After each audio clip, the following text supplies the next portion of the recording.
লক্ষ্মীমন্ত বউয়ের মতন সকাল থেকে সন্ধে পর্যন্ত আশিবাসি কাজ, রান্না, কাচা ধোয়া, তার সাথে বৃহস্পতিবারের পুজো, সন্ধে সমস্তটাই কিন্তু আজকে তোমাদের সাথে শেয়ার করব।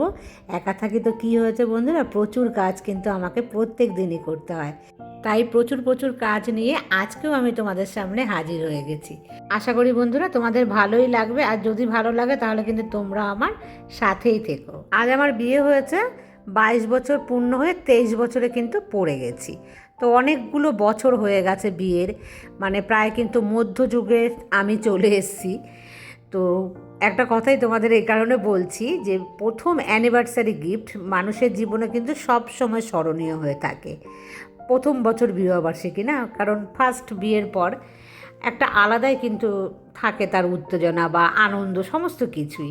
তা আমার জীবনে কিন্তু এগুলো কিছুই ছিল না। আমার জীবনে প্রথম অ্যানিভার্সারি খুবই কিন্তু খারাপ গিয়েছিল। প্রথম অ্যানিভার্সারিতে আমি মানে আমার হাজব্যান্ডের পাশেই ছিলাম, মানে আমার কাছেই ছিল আমার হাজব্যান্ড, তারপরেও কিন্তু অ্যানিভার্সারি কোনো পালন হয়নি। আমার মনে আছে, জল করে এখনও চোখের সামনে, যে আমাকে একটা হাত কাটা নাইটি কিনে দেওয়া হয়েছিল। মানে আমি নিয়েছিলাম ওই নাইটিটা, তার বাইরে কিন্তু আমার অ্যানিভার্সারিতে কিচ্ছু আমি পাইনি, বা আমি চাইও নি, আমার হাজব্যান্ড দেয়ও নি। তখন মানে একটা অন্যরকম পরিবেশ ছিল আমার মানে অ্যানিভার্সারির দিনটা। তারপরে অনেক অ্যানিভার্সারিতে আমি অনেকই সোনার জিনিস পেয়েছি, বা প্রয়োজনীয় জিনিস এখন যেগুলো সময়ের সাথে সাথে নিই। যেমন এই বছর নিয়েছি এই ক্যাবিনেটটা। আর তোমরা তো জানোই যে এই বছর আমি এই ঘর বাড়ির নিচের যে রেনোভেশনের জন্য কিন্তু প্রচুর টাকা গেছে, সেই কারণেই নিইনি। পারলে একটা খুব ভালো কিন্তু গোল্ড আমার হয়ে যেত। আমি সেটা ভাবিনি, আমি তো সংসারী মানুষ, তাই ভাবলাম যে না, ঘরটাকেই সাজাতে ভালোবাসি। আর মানে আমি সারাদিন ভিডিও করব, একটু সুন্দর মানে নিজের মনের মতন করে হলে কিন্তু দেখবে ভালো লাগে সেই জিনিসটা। গয়না একটা বানালে তো সেই লকারেই থেকে যেত, তো সেই ভেবেই কিন্তু আমি বানাইনি। তবে আমার গয়না যে খুব বেশি আছে তাও নয়, আবার একদমই যে নেই তাও কিন্তু নয়, আছে মোটামুটি আর কি।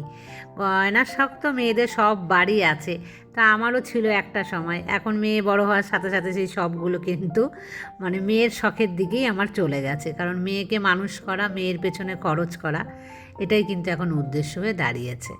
আর বন্ধুরা দেখো, সমস্ত কাজগুলো করতে গেলে কীভাবে দেখো নিখুঁতভাবে করছি। আর আমার চোখ মুখের এক্সপ্রেশন দেখেছো? আমি তো দেখে অবাক হয়ে যাচ্ছি যে কাজ করার সময় আমার চোখ মুখ এরকম অবস্থা হয়ে যায়। আমার নিজেরই হাসি পাচ্ছিল, মানে এত ধুলো ধুলো আটকে ছিল না ডিজাইনগুলোর মধ্যে, আমি একদম চোখ মুখ খিচিয়ে মনে হয় ওগুলো থেকে নোংরা বার করার চেষ্টা করছিলাম। তোমাদের কার কার কাজ করার সময় এরকম চোখ মুখের এক্সপ্রেশন হয়ে যায়? অবশ্য ভিডিও করে তো তোমরা দেখো না, আমি এই ভিডিও করে দেখলাম বলেই কিন্তু আমি বুঝতে পারলাম। আর একটা হাসির কথা বলি, আমি তো সব সময় বলি যে আমার মেয়েকে বিয়ে দেবো, আমি বিয়ে দিতে চাই, মানে ও যখন চাকরি বাকরি পাবে তারপরেই, মানে তাড়াতাড়ি আমি বিয়ে দিতে চাই। কারণ আমি যেই বাড়িতে ভাড়া ছিলাম তোমাদের সাথে আগে শেয়ার করেছি, ওই বাড়ির ওই মেয়েটার বিয়ে হয়ে গেল এই পরশু দিনকে। তো আমার মেয়ের থেকে বেশ অনেকটাই ও বড় ছিল, প্রায় 7-8 বছরের বড়। যাই হোক, ও চাকরি করে, ওর বিয়ে দিয়েছে। তো মেয়েকে আমি বললাম যে ওই দিদিভাইয়ের বিয়ে হয়ে গেছে। মেয়ে বলছে তো দিদিভাইয়ের বিয়ে, দিদিভাই তো আমার থেকে অনেক বড়, দিদি চাই চাকরি করে, তো বিয়ে হয়েছে, তো আমি কি চাকরি করি? আমি বললাম না, তা তো করিস না, করবি তারপরে। তাও মেয়ে আমাকে বকে, যখন হবে হবে, তুমি এত বারবার কেন বলো? তো এই কথাটা শুনে আমাকে সঞ্চিতাও বকেছে যে বোন বিয়ে করবে না, বলেছে ঠিক করেছে, বোনকে আমি সাপোর্ট করব, তুমি কেন এত বিয়ে বিয়ে করো। একদম মানে দুই বোনে মিলে গেছে সঞ্চিতার সাথে আমার মেয়ের কথাগুলো একদম। আর তারপর শোনো, আমার মাকে আমি বলছিলাম যে মা, তোমাকে না অনেক দিন বাঁচতে হবে, মানে যতক্ষণ না আমার মেয়ে বিয়ে হচ্ছে, তোমার নাচ জামাই না আসবে, ততক্ষণ তোমাকে কিন্তু মানে বেঁচে থাকতে হবে, আর তার সাথে সুস্থও তোমাকে থাকতে হবে। মা বলল তোর মেয়ে চাকরি পাবে কবে, তারপরেও তো চাকরি পেলেও বিয়ে করবে না, তাহলে এক কাজ কর তুই, আমি যদি অতদিন না বাঁচি তাহলে কিন্তু মানে বিয়ের সমস্ত যে অনুষ্ঠানগুলো আছে সেগুলো সমস্ত আমি বেঁচে থাকতে থাকতে করে রাখ, যদি ধর আমি মরে যাই তারপরে বরটার সাথে বিয়ে দিয়ে দিবি।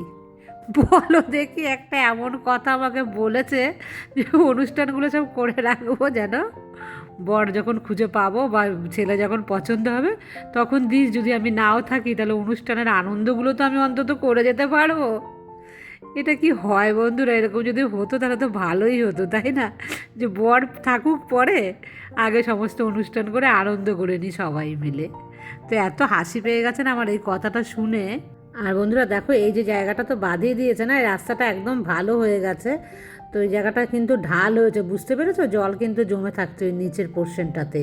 আমার হাজব্যান্ড যখন আসবে তখন ওই জায়গাটা আবার, জানো তো, আমাদের মিস্ত্রি নিয়ে ওই জায়গাটা উঁচু করতে হবে, নাহলে খুব অসুবিধা। ঢাল হয়ে গেছে না, বয়স্ক মানুষরা বা মা আসলেই কিন্তু হঠাৎ করে কী বলো তো, বিপদ হয়ে যাবে, ওটা উঁচু নিচু জায়গা।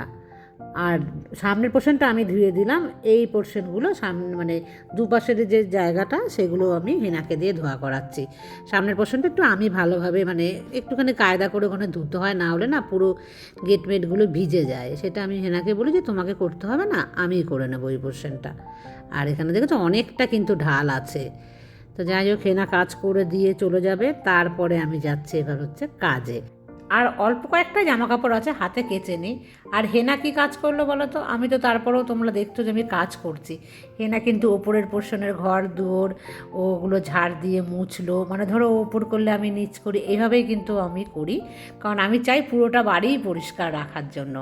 ওকে দিয়ে তো সম্ভব নয়, মানে কেউই কিন্তু করবে না দোতলা একতলা যদি প্রত্যেক দিন মোছা করাই না কেন, যতই তুমি টাকা দাও না কেন, দুটো পোর্শন একজনের করতে গেলে কষ্ট হয়ে যায়। তো ও করে এক পোর্শন, আমি করি আর এক পোর্শন। তারপরে ও বাসন মাজলো। আর আমি কিন্তু বাসন একদমই মাজি না, মানে খুবই কম। ভিম লিকুইড দিয়ে মাজলে না কী হয় বলতে, প্রচুর ফেনা ফেনা হয়ে যায় বলে আমি মাজতে চাই না, এবং হেনাও চায় না, বলে না সাবানই দেবে দিদি তুমি। কিন্তু সকালবেলার পুজো করে ভগবানের স্নান করিয়ে দেখতে পাচ্ছ যে নিচে বসিয়েছি। এই সিংহাসনটা বৃহস্পতিবার করে আমি মুছি, তো আর একটু মুছে টুছেও নিয়েছি সমস্ত। এবার আমি বসাবো, কি করছি অল্প করে তোমাদের সাথে আজকে আমি শেয়ার করি। তো চলো, সারাদিন কি কি করছি তোমাদের সাথে সবটাই কিন্তু দেখাবো। বৃহস্পতিবারের পুজো আমি কি উপোস থেকে দিই কিনা সকালবেলা, আর অন্যান্য দিনই আমি উপোস থেকে দিই কিনা, না বন্ধুরা, আমি কিন্তু কোনো দিনই সকালবেলা উপোস থেকে বৃহস্পতিবারের পুজোটা আমি করি না। সেটা খুব কম দিন আমি আর কি করি। ধরো বৃহস্পতিবারে যেদিন পুজোটা তোমাদের সাথে খুব ভালোভাবে শেয়ার করব, সেদিন আমি কিন্তু ওরকম মানে খাই না, তখন পাগল হয়ে যায় যে সম্পূর্ণটা তোমাদের কতক্ষণে আমি দেখাবো, তারপরেই কিন্তু আমি খাই। তাছাড়া আমি কিন্তু খাই না, আমি খেয়েই নিই সকালবেলা হালকা বিস্তর কোনো খাবার, তারপরে কিন্তু আমি পুজো দিতে আসি, কারণ খালি পেট থাকলে তোমার ভালো লাগবে না পুজো দিতে। আর সকালবেলা যেহেতু একবার আমি ভোগ দিই ভগবানদের, তখন তো আমি খালি পেটে থাকি, তো সেই কারণে কিন্তু পরের বার আর আমি খালি পেটে দিই না।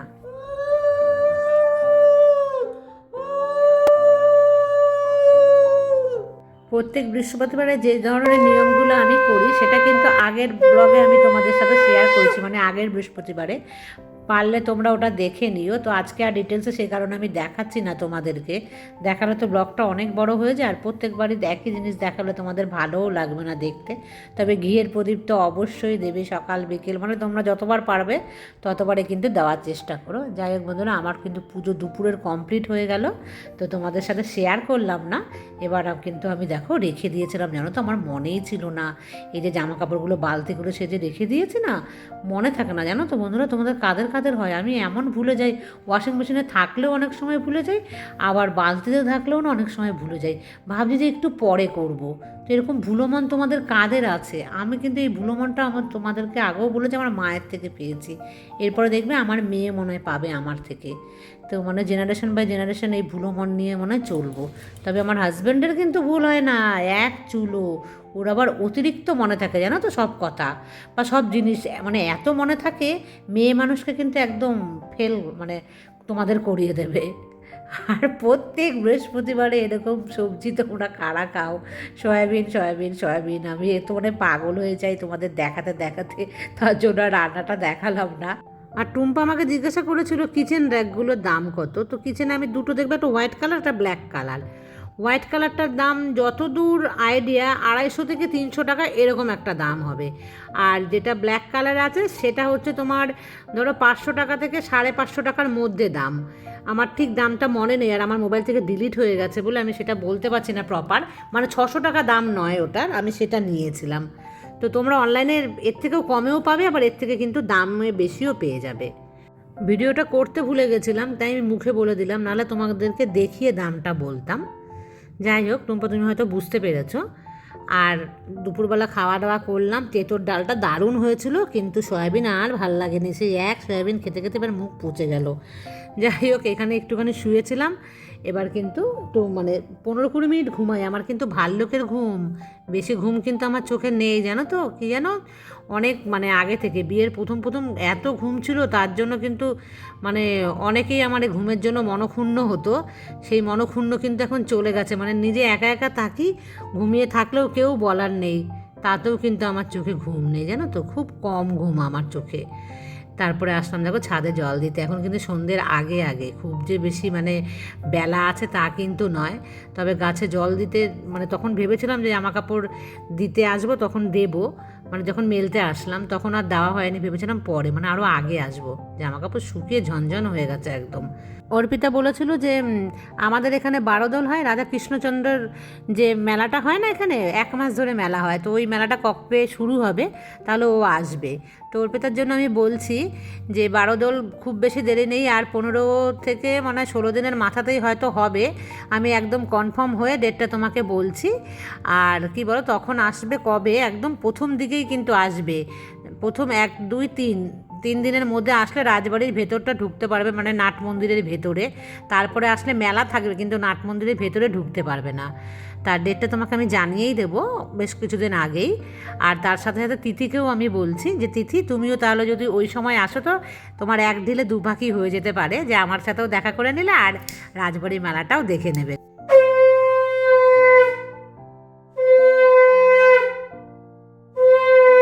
প্রত্যেক বৃহস্পতিবার সকাল আর সন্ধে একটু সময় করে তোমরা মানে সময়টা বার করে মা লক্ষ্মীর জন্য মানে রেখো, মায়ের আরাধনাটা করো, সংসারের মঙ্গল অবশ্যই হবে বন্ধুরা। আর তার সাথে সাথে মনকে পবিত্র রাখতে হবে, নিজের মনের মধ্যে যদি আমাদের অনেক কিছু জিলিপির মতন থাকে, তারপর যদি এত সন্ধে পুজো মানে পূজা অর্চনা করি, তাতে কিন্তু কোনো লাভ হবে না। আমাদের ভেতরে যে জিলিপির প্যাচের মতন আছে না, সেই জিলিপির প্যাচগুলোকে কিন্তু একদম সোজা করে ফেলতে হবে, তাহলেই কিন্তু আমাদের যে মাথার উপরে ঈশ্বরের হাত, সেটা আসার সম্ভাবনা থাকবে, মানে কিছুটা চান্স আমরা পাবো, যদি আমরা মনের থেকে নিজেরা একদম শুদ্ধ আর সহজ সরল থাকি। আমার তো সব সময় মনে হয় যতটা সহজ সরল নিজে থাকবো, ততটাই কিন্তু ঈশ্বর আমার উপরে কৃপা করবে, তাই না বন্ধুরা?